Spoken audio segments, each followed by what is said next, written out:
Hi, this is Heather Hutchinson, and this is Nelson Today, starting 600 million years ago.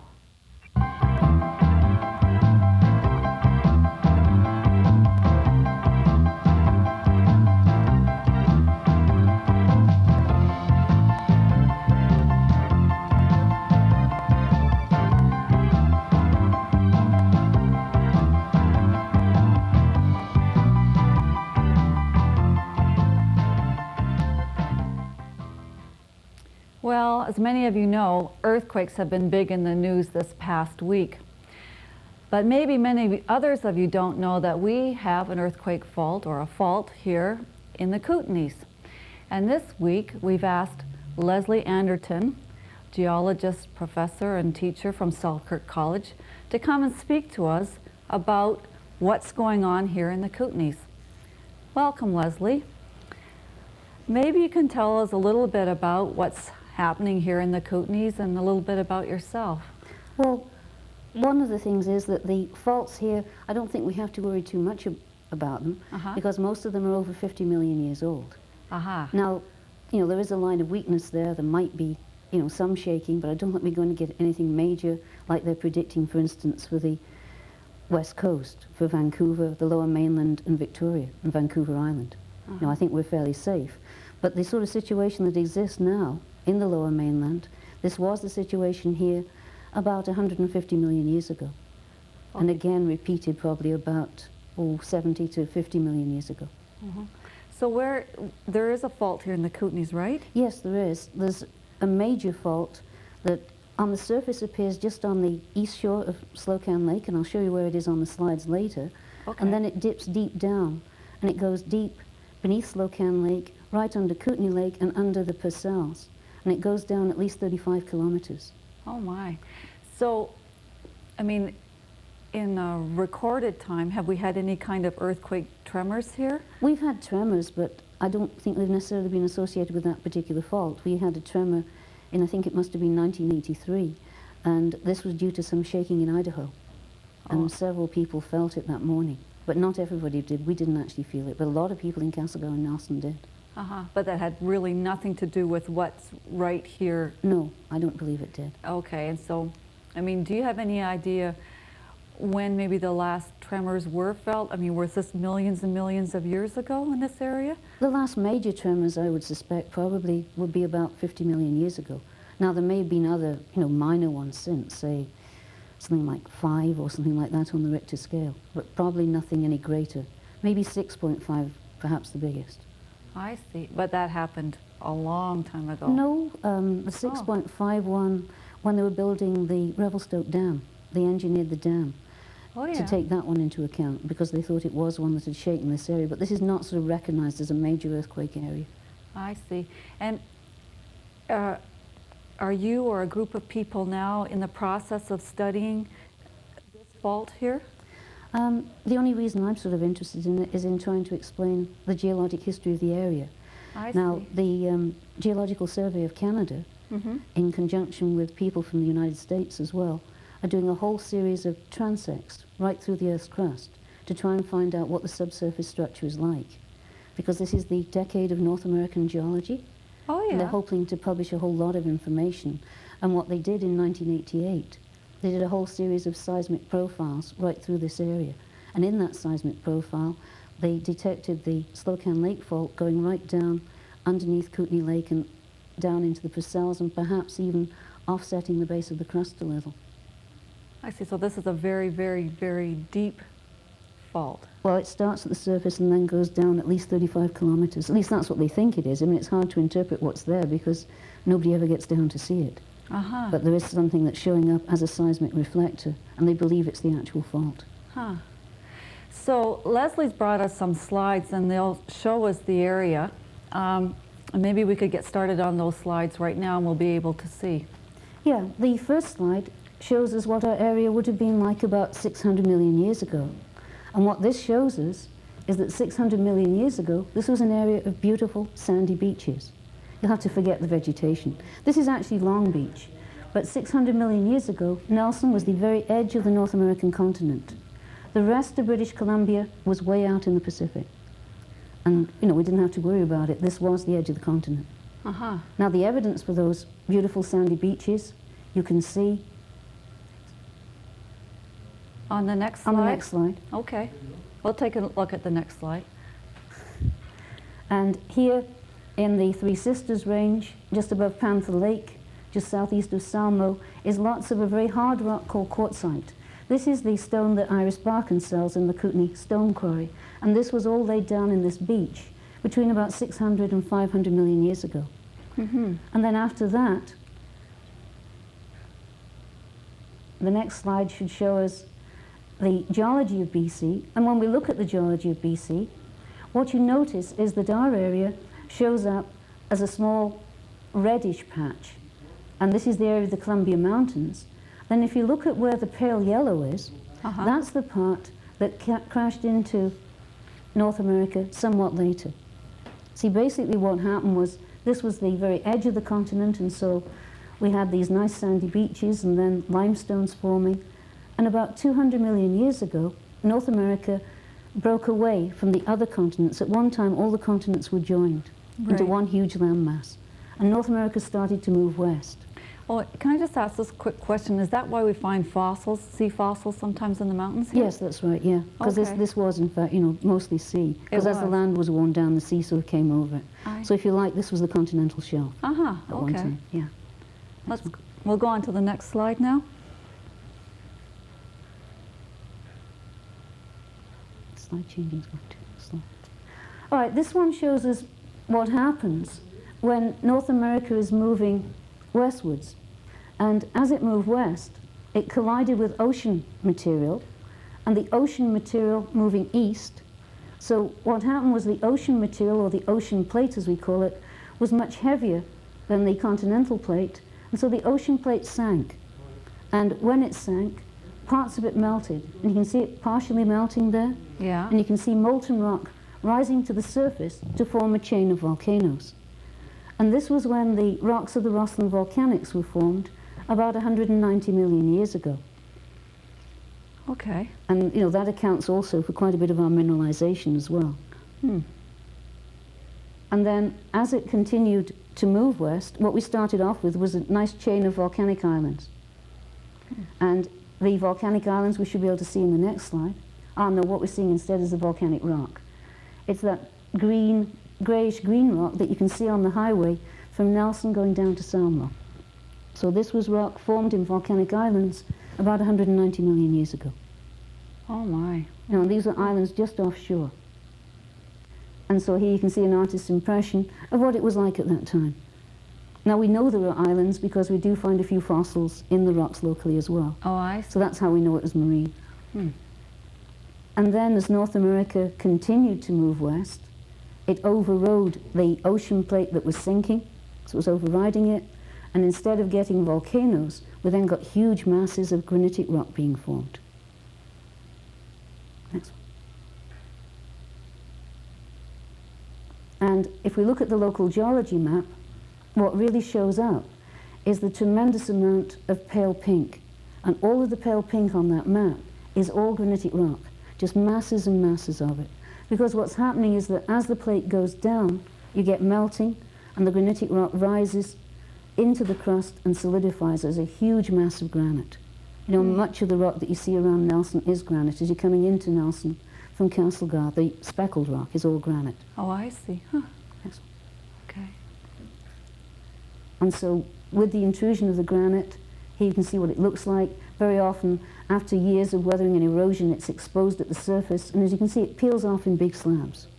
So this is the common rock that you see throughout most of the area. And it was responsible, too, for most of the mines in the area as well, because as it came in, a lot of hot liquids formed the local mines.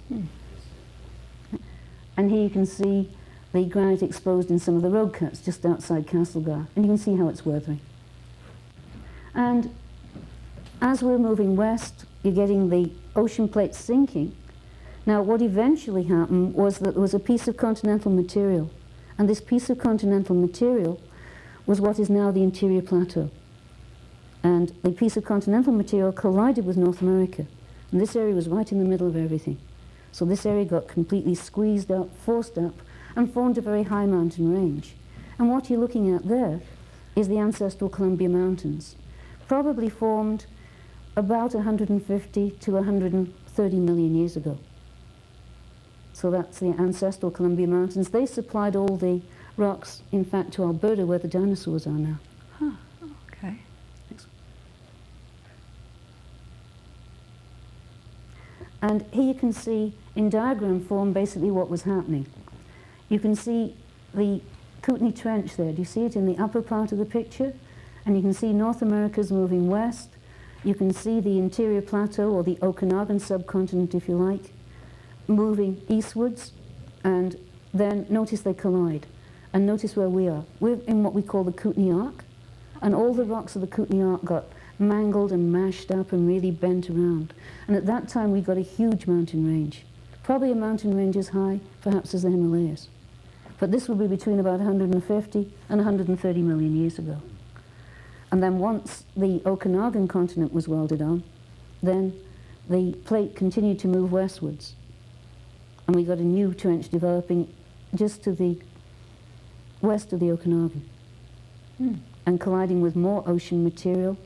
And when it collided with the other ocean material, again the ocean material sank, and once again we got volcanoes and we got granite.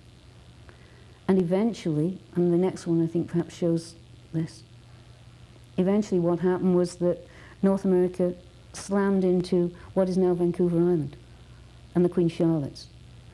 And that had a tremendous effect. You know, again, the mountains were forced up, and this would be between about 70 and 50 million years ago. So there's all this banging and crashing going on, and at the same time we get big breaks in the crust. And what this particular slide shows us is the Rocky Mountain Trench and the Purcell Trench. So there's the collision as it's moving westwards, but also there's probably some sliding as well, somewhat as we're having right now in California, where the San Andreas Plate has slipped as well. Next one. And here you can see the Rocky Mountain Trench. The Rocky Mountain Trench is there because of major faults, major breaks in the crust along which the rocks have slipped. And we think these major breaks probably occurred about 50 million years ago. And then after they occurred, the rivers started to work along the breaks because the rocks are crushed all along the fault. So it's easy for the rivers then to carve out the valleys. And later on, the glacier deepened the valley still further. So we have a very impressive north-south valley then in the Rocky Mountain Trench. And also there at Radium, we have Radium Hot Springs, because the fault provides a passageway for hot water to get to the surface. Is that what happens at? And that's also what happens at Ainsworth, and also at Nakusp, yeah. I see. So wherever you have hot springs, usually there has been a major fault. Maybe quite an old fault, because I say these are about 50 million years old. Take that next one. And this is the Red Wall Fault breccia at Radium, and you can see how the rock has been broken and crushed. And this is what always happens on a fault. There's tremendous pressure, and the rocks are just crushed and ground right up. So there we've got a sort of really broken rock, and as a result, the rock is fairly easily eroded. So usually where you have a fault, you'll very frequently have a valley. And this is also the case locally as well with most of our major lakes. Most of them, in fact, seem to lie along faults. Next one. So Kootenay Lake's on a fault, Slocan Lake's on a fault, Arrow Lake is on a fault, and so is, in fact, is Christina Lake. And you can see that in this slide here. This is Kootenay Lake, taken from very high up. It's taken from over 30,000 feet up. But just on the upper left there, you can see Caslow. And you can see how straight the lake is, really north-south, following then a major fault line, and also ends with hot springs, indicative of faulting. So the lake really was formed as a result of faulting, and then the river carved out the rock along the fault, and later on the glacier over-deepened it, so that in places Kootenay Lake is over 500 feet deep. So it's one of our deeper lakes. So it started out as a fault? Started out as a fault, then the river exploiting the weakness where the fault was, and then later on the glacier exploiting the same valley. Okay. And we can see the same thing again along Slocan Lake. Now with Slocan Lake, we know quite a bit more about the formation of the fault because it was mapped in 1982 by Randy Parrish from the Geological Survey, and the piece of rock that you're looking at right there, which is near the viewpoint, remember the viewpoint above Silverton, is right where the fault is. The fault separates the rocks of the Valhallas from the granitic rocks of what we call the Nelson batholith. And what's happened here is that about 50 million years ago, the crust stretched. And as it stretched, the Valhalla rocks domed up, and the granitic rocks slid off. And it slid off along this major fault. And that fault that shows right on the surface at the viewpoint, one side of the highway you can see the granite, the other side of the highway where the picnic tables are, you can actually see the rock of the Valhallas, you can see the gneiss. And it's that particular fault which seems to extend deep into the crust, down beneath Kootenay Lake, down to about a depth of 35 kilometers. And from dating of the rocks in that area, we think that the fault occurred about 50 million years ago. And of course, at that time, there would have been massive earthquakes in the area. Yeah. But I think now we probably don't have to worry too much about it. Oh, thank goodness about that. Just as well. All right. Yeah. Huh. And then you can see how, again, Slocan Lake extends very nicely north-south, following the line of that fault, the fault running along the eastern shore of the lake. So again, we've had weakness along the line of the lake. This is looking from Idaho Lookout northwards towards Rosebery. The next slide will show us the southern section of the lake. And again, you can see very much north-south then, and the fault running right along that eastern shore. So the fault's running all the way along the eastern shore on the surface, and then dipping quite steeply down towards the east, so that it goes down beneath Kootenay Lake.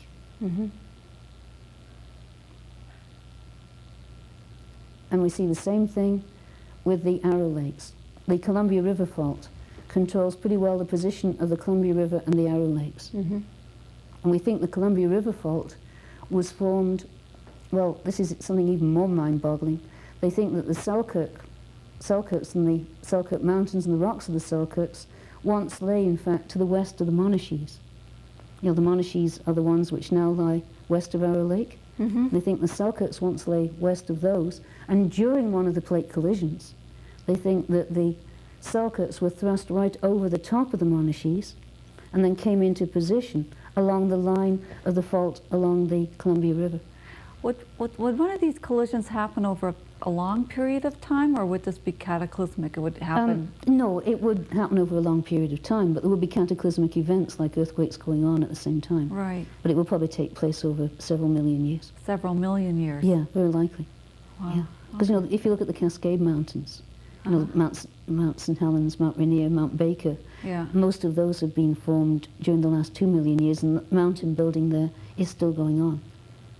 In fact, mountain building is still going on at the coast, which is why they're so afraid of what may eventually happen in Vancouver. Because what's happening is that North America is still moving west. And there's a small plate, the Juan de Fuca plate, which is bending down just off the edge of Vancouver Island. Yes. And as it goes down, it doesn't go down smoothly, it locks, and then goes down with a jerk. Oh, I see. And they seem to think at the moment that there is a major jerk probably about every 600 years. And they think the last one was about 300 years ago. So that's why they're predicting that sometime in the next 300 years, and the problem is it could even be tomorrow, because when we say 600 years, we're being very general, there'll be a really major earthquake. They suspect even as high as magnitude 9. Is that right? Yeah, and that would be, well, 100 times as great as the one that we just had in San Francisco, and probably 1,000 times as much energy release. My goodness. Yeah. Huh. Wow. Those were very interesting slides. Oh, thank you. Yeah. Who took the pictures who took those slides? I did. You did? Yeah. Oh, yeah. They're wonderful. Oh, thanks. Yeah, they're great. So then I guess what we've learned from all of this is that everything that happened in this area happened millions and millions of years ago. Yeah. And we're more or less at rest? We're relatively stable. Yeah. Particularly compared with the coast, which is highly unstable. You know, we're not going to have volcanic eruptions, we're not going to have major earthquakes, we may get minor tremors. And as far as the coast goes, is it a fairly young area? Is that where it's still in formation? Yes, it is. Okay. Yes. Yeah, a lot of the volcanic mountains are still very active, as we saw with Mount Helens in 1980. Right. You know, and Baker still sort of puffs off steam every once in a while as well. Yeah. Yeah. There aren't any active mountains on this side of the border, though, are there? Yes, actually. Meager Mountain and Garibaldi sometimes show some signs of activity. In fact, Meager Mountain near Pemberton, they are using it right now, exploring for geothermal energy, which means there is quite a bit of heat there. So there is a possibility of something happening in the future. But not, you know, not as drastic perhaps as Mount Baker exploding. Right, and we're talking about the very distant future. Is that right? Or not necessarily, no. Oh, yeah. No, because somebody actually, just before Mount St. Helens exploded, also had it mapped and reserved for geothermal power. Oh. Because there was so much heat rising and they didn't realize just how active it was. Right. Yeah. There's a good reason why there's lots of heat rising from this mountain now. Yes, exactly. Yeah. I certainly knew about it afterwards. Yeah. Okay. Well, thank you very much for coming. It's been very, very interesting. Oh, you're welcome. Yeah. I don't know if you're at Selkirk College. I don't know. Are you? I'm just going to ask this question now, okay? Are you open to anybody ever asking you any questions about this? Oh, yeah. And what I usually try to do about every other year, we have a night class. Oh, you do? When we sort of concentrate on the geology of the local area, and anybody's welcome to take it. Usually starts in March and runs into May. Is it coming up this year? Or? No, because I just did it in this last year, so I guess the next one will probably be 1991. Okay. Great. Okay. Thank you very much for coming. Thank you. Thank you. All right. For those of you who are interested in finding out more about earthquakes, I picked up a good book at the library this week called Earthquakes, a Primer. It's by Bruce Bolt at the University of California, Berkeley, and it's very informative and easy to understand. Oh, and we've asked Leslie Anderton to come back and visit us with a more lengthy program on the geological area that surrounds us, so you can look forward to that in the next couple of months.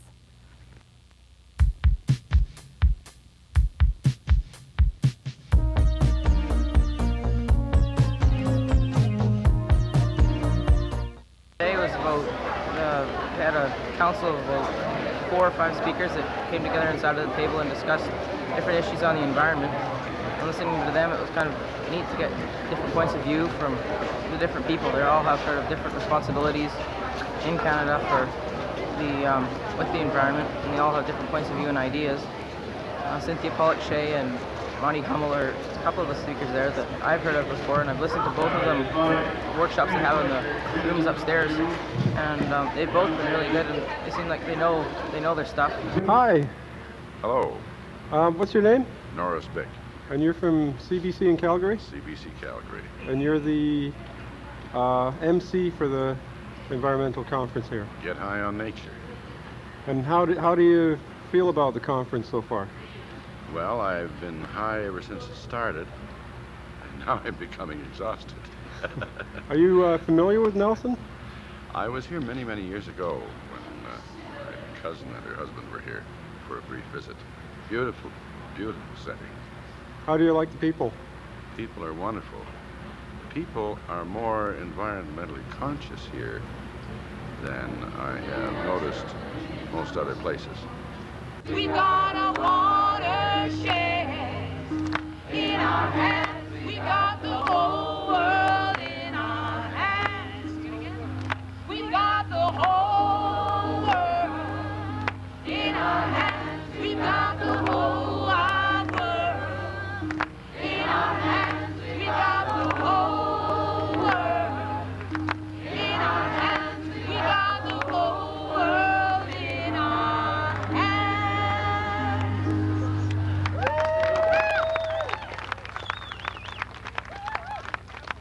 City Council meeting on Monday night, and here's Patrick Fowler to tell us more about it. Thank you, Heather. Monday evening's council meeting saw some interesting developments.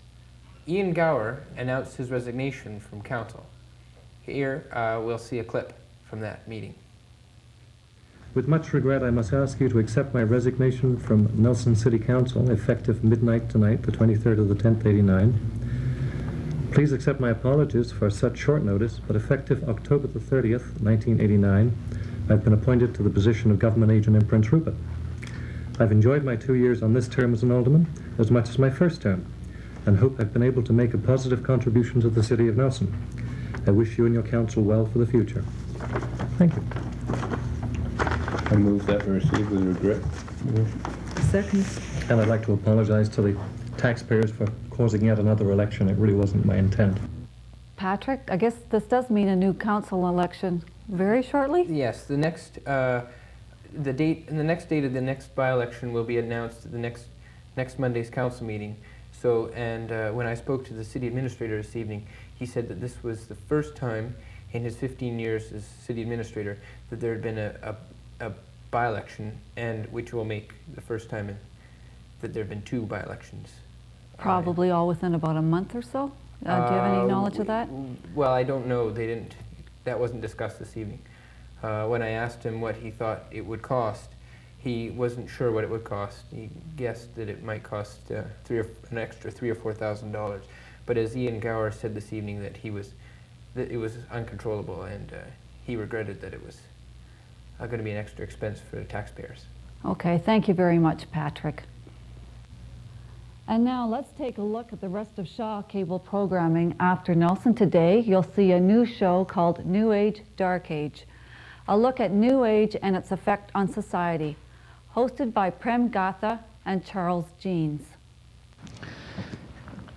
It has created a bit of a problem for me because I haven't yet decided for myself what the New Age is. So, we're going to try and talk to a few people tonight if they'll call in and see their opinions. I'll offer my opinion so far as it's formed, Gatha hers. After that, George Miller will host a live phone-in with guest, Mayor Gerald Rodering. Next, we will take a look at the recent exhibition of quilts made by local quilters. The show is called She Who Dies with the Most Fabric Wins. At least 50 small items. And how many people are involved? We have about 60 members total in town here, and most have contributed at least 1 item for the show. I hate to imagine how many person hours have gone into all of these quilts together. What would it be for maybe 1 quilt? Well, the one you're standing in front of has at least 200 person hours in it. Following is Project Discovery, produced by Shaw Edmonton. This show promotes local musicians and bands in Alberta. Bands were taped, and over the next few weeks, you'll get a chance to see them all. Tonight, 2 bands from Edmonton, Blackboard Jungle and Any Wonder. And we end our broadcast, as usual, with full coverage of the City Council meeting. Thanks to Mount Francis board and staff for their efforts to provide such a high standard in the community. Will you do that yourself, Alderman? Yes, I'll look after it. That'll be a really special event this time with full coverage of Ean Gower's resignation. And that's our show for today. Thank you for joining us and have a good week. Bye.